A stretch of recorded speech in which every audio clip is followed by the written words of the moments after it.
ça spoil rien.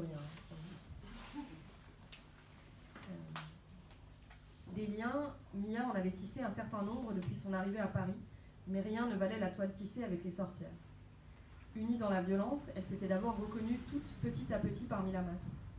Louise et Léo étaient allées à la fac ensemble, elles s'étaient aperçues, croisées, mais elles avaient commencé à se parler un jour où, en sortant de cours, Léo avait entendu un gars commenter le cul de Louise. Louise s'était retournée et avait marmonné un connard, et Léo avait enchaîné. Elle avait hurlé sur le type des insultes et avait attrapé la main de Louise pour se barrer en courant et en riant. Elles avaient passé 5 années à éplucher les livres de sociaux et à se raconter leur vie, presque fusionnelle. Un jour d'automne, en plein milieu d'une manifestation contre la loi travail, elles avaient rencontré Mia, Inès et Lila, alors que les trois hurlaient violeurs sécateurs au milieu d'une foule cagoulée qui semblait avoir très envie de leur dire que ça n'était pas le sujet. Mais à Louise et Léo, ça leur avait plu, les filles avaient l'air de se marrer, elles n'avaient pas peur, on les repérait à 1000 km.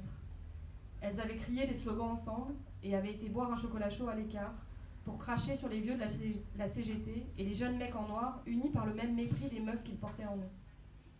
Elles s'étaient donné rendez-vous pour un week-end de festival quelques semaines plus tard, loin de la grisaille de Paris. Un week-end avec du temps qui s'étendait au-delà de l'aube, pendant lequel les groupes se forment et s'étalent sur la pelouse derrière la salle de concert. Les discussions ne s'arrêtent jamais et la peur prend le large. Toutes étaient venues, pas certaines de se retrouver. Quand elle les avait revues, Mia avait trouvé la nuit plus claire. Elle s'était dit qu'elles ensemble, c'était comme un orage d'été qui illumine un ciel trop lourdement chargé.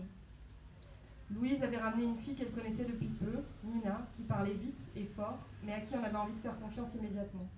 Une fille qui ne savait plus vers qui se tourner. Une fille qui venait de perdre tout le reste de sa bande parce qu'elle était trop traumatisée, trop bruyante, trop en colère, trop triste, qu'elle prenait trop de place.